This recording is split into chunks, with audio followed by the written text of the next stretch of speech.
Brought to you by CGTN Europe.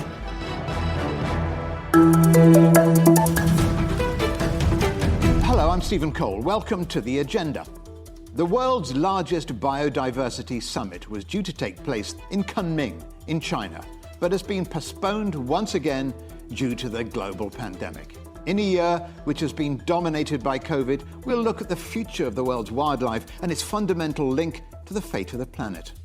According to the UN's fifth Global Biodiversity Outlook released in September last year, human activity is continuing to destroy habitats right across the globe. 1 million species of animals and plants were reported in 2019 to be at risk of extinction, but not a single 2010 target to prevent this destruction has yet been reached. I spoke to the person who will be leading Kunming in October, the Executive Secretary for the UN's Convention on Biodiversity, Elizabeth Maruma Mrema, about how to ensure the targets for 2030 yield better results and whether or not she was disappointed about this delay.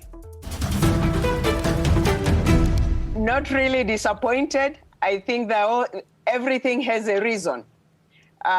We know why we are not in Kunming at this time. We should have been there last year, but that did not happen because of the COVID pandemic going on. But that disappointment is not there because while we missed our COP, we have had both positive and negative impacts, one would say. Negative because not only our conference of the parties has been delayed, but all international conferences have had to be postponed.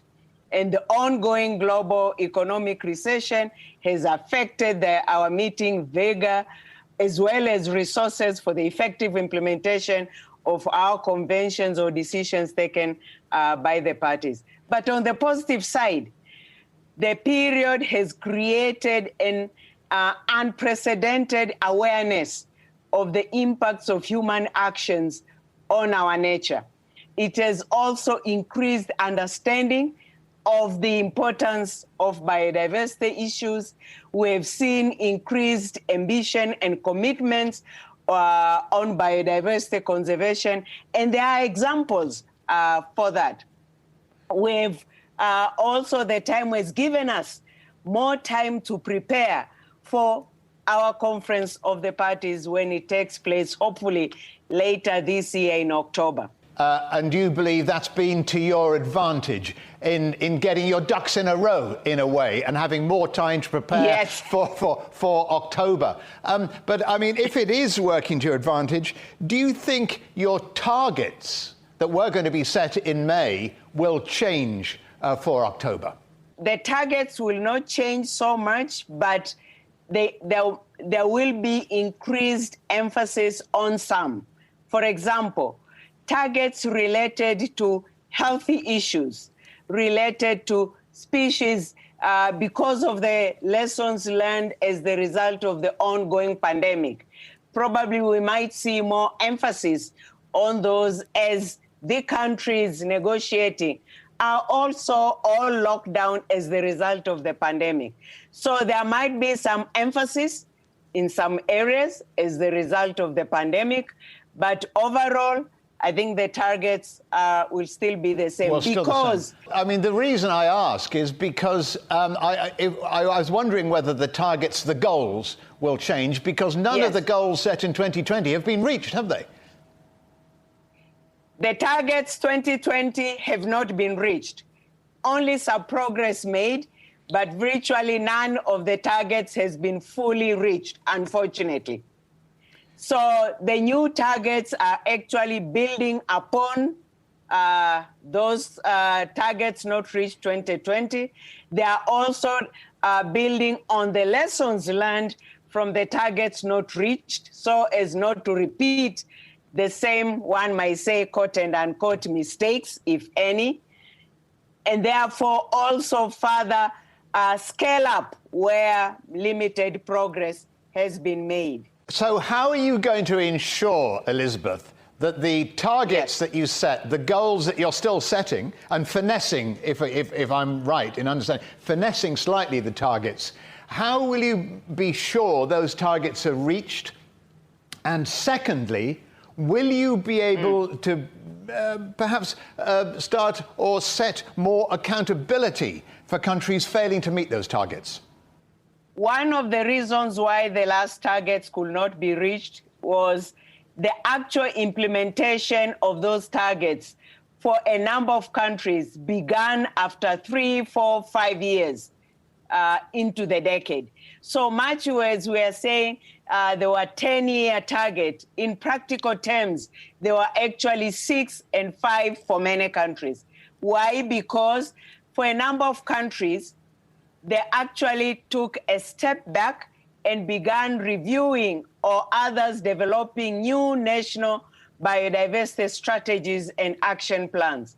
So that is one. Two, which made the previous target implementation poor, is that there was expectation that those targets were to be implemented only by governments. Clearly, that was a lesson learned, because you need all, biodiversity is for all, including you and me.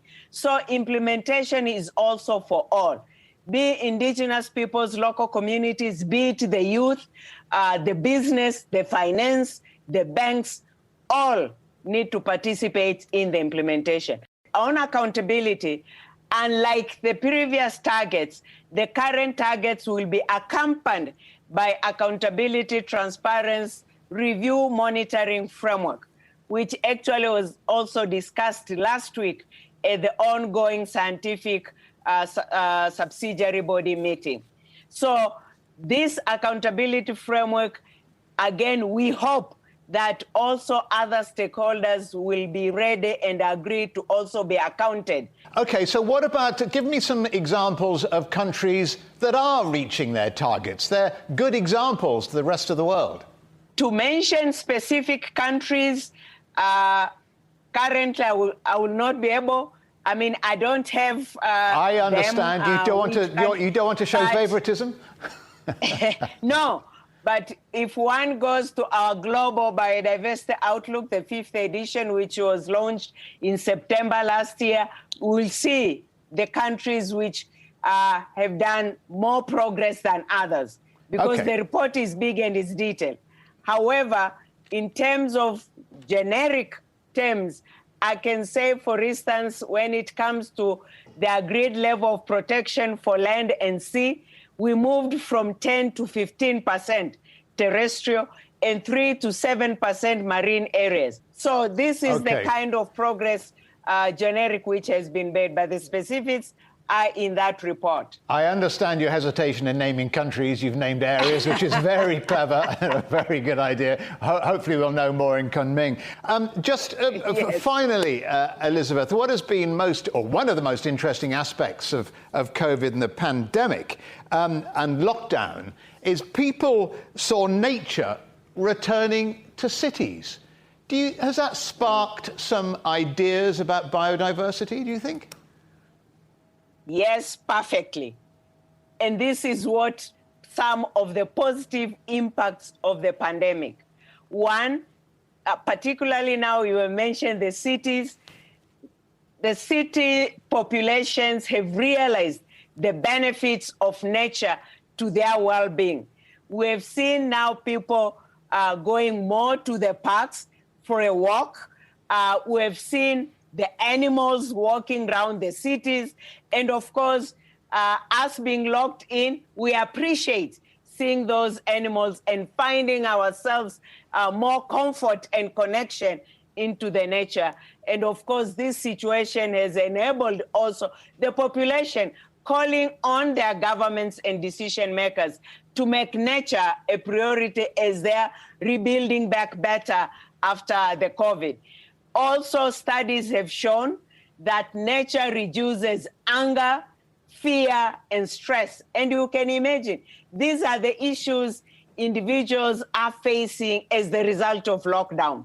So getting out to the nature has reduced or tend to reduce this hormone stress coming in as the result of those frustration and stresses. So nature is important to our physical well-being. I can't imagine, Elizabeth, you ever being angry or stressed. But Elizabeth Maruma Mrema, many thanks to you for joining us on the agenda again.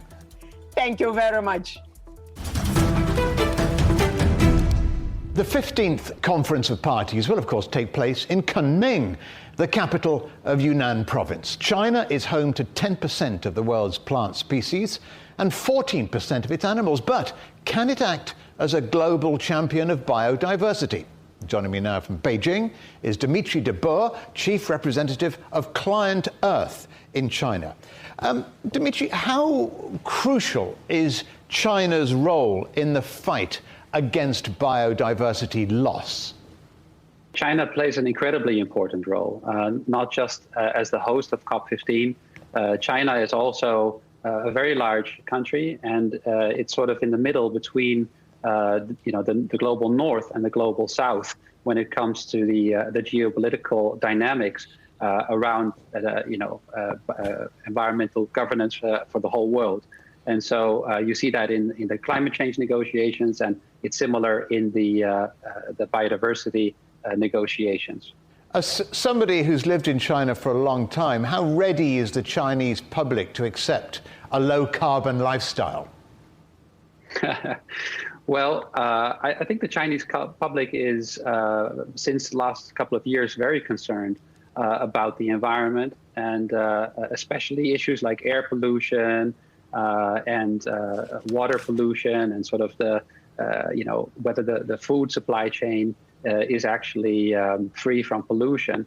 We're seeing a lot of excitement in China now around carbon neutrality and peaking carbon. It's just that a lot of people on the street don't quite know what that means yet. That's quite a big difference between the average person in Europe, let's say, or the average person in China. But I think all of that is going to change in the next year or two.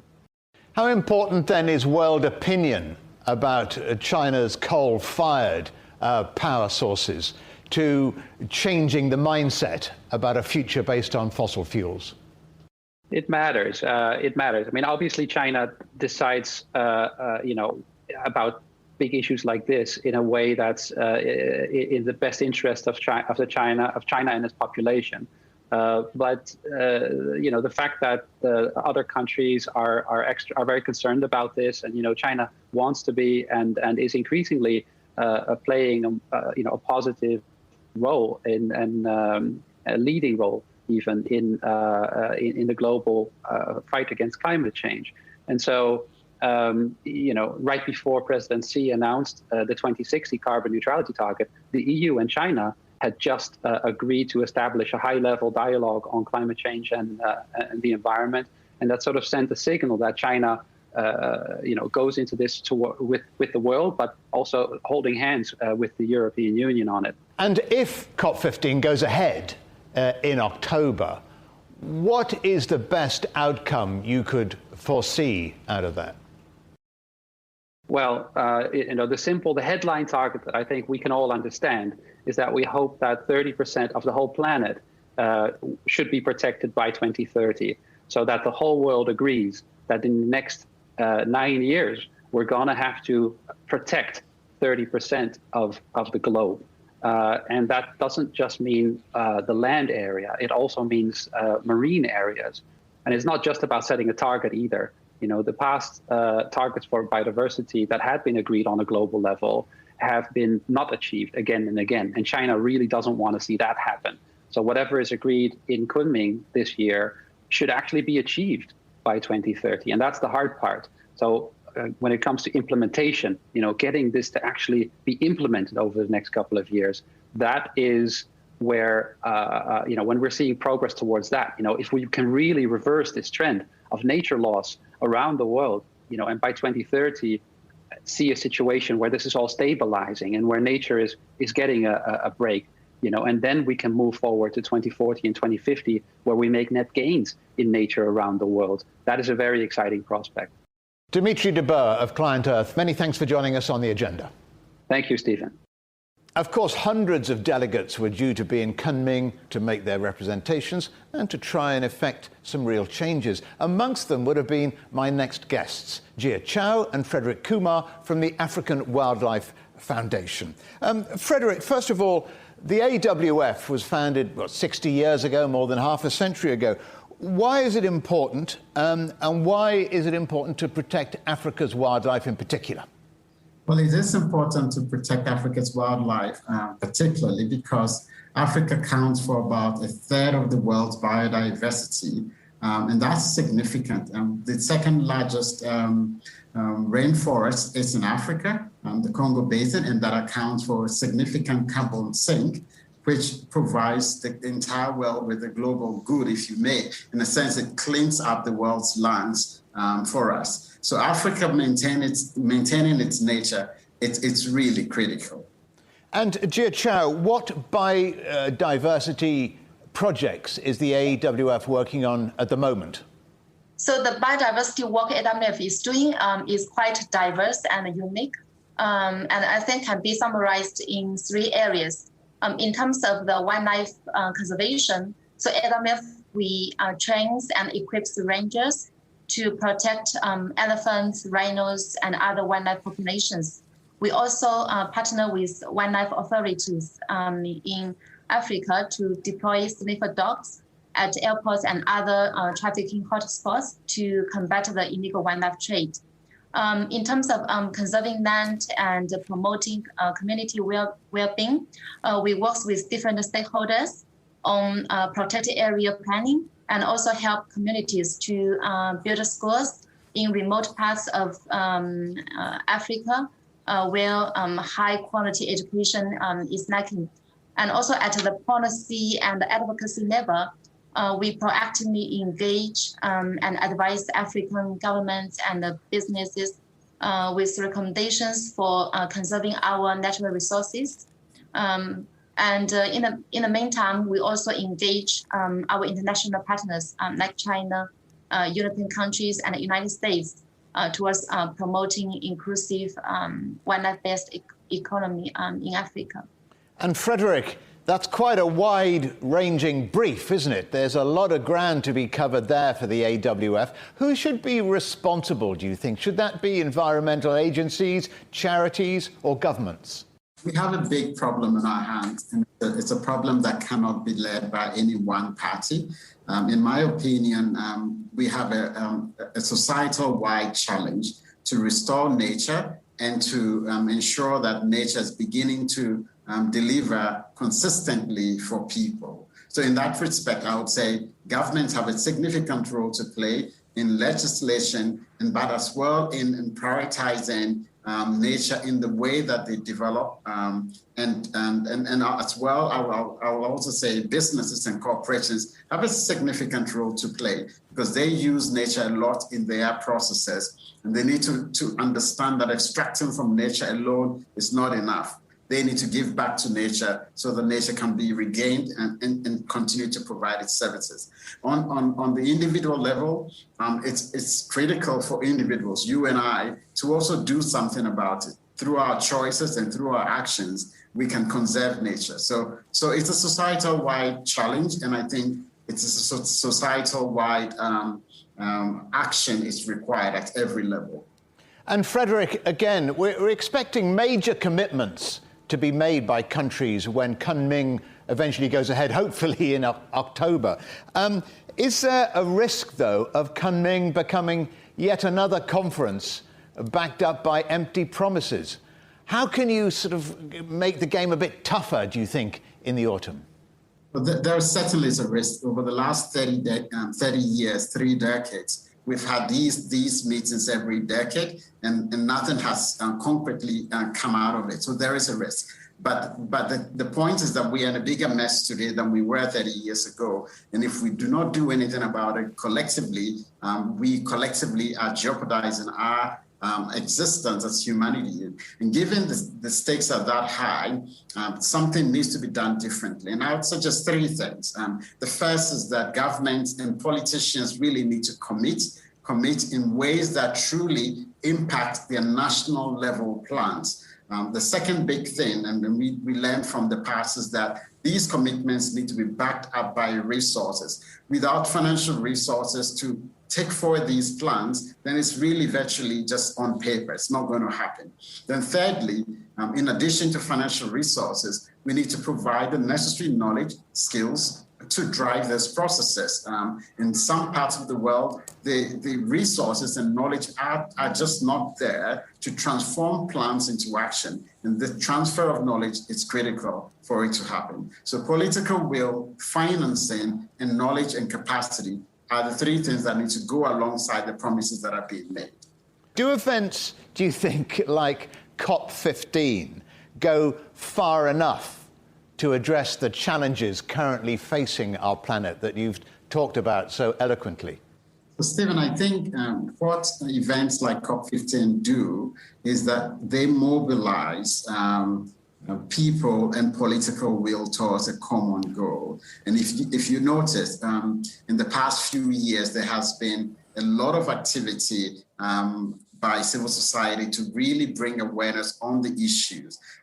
We almost all now know that nature is in a mess and that we are losing up to 50,000 species a year, which is alarming. And that knowledge, we hope, will trigger changes at different levels. But without those changes, it's not going to happen. So what then COP15 does, the convention does for us, is that it galvanizes political will to sign up to commitments. Then from there, we take those commitments down to countries to then make those changes happen, hopefully with societies, with businesses, and with local government. So they do matter. And I think this one is critical because of the timing. And just finally, Qiao, I understand AWF has been cooperating with China. What difference would you say China's contribution has made so far or is making? Yeah, I think definitely the COP15 is an opportunity for China to showcase its effort to protect biodiversity, both at home and also abroad, through its vision of ecological civilization and also the mechanism of ecological redlining. So China developed the ecological redlining approach, which places areas with essential ecological functions under mandatory protection according to their level of vulnerability. So it currently covers about 18% of China's land mass. This approach helps to strictly preserve the ecosystems within this area. And in terms of mitigating the negative impact of industrialization on the environment and biodiversity in China and around the world. So China has been trying to raise awareness among the companies to comply with the standards of countries in which they operate through the Belt and the Road Initiative International Green Development Coalition. Qiao and Frederick Kumah from the African Wildlife Foundation, thank you both for joining us on The Agenda. Thank you, Stephen. Thank you. And that brings us to the end of another edition of The Agenda. Remember, you can subscribe to this podcast on iTunes, Stitcher and Spotify. You can also find us on CGTN Europe, Facebook, Twitter, Instagram and YouTube.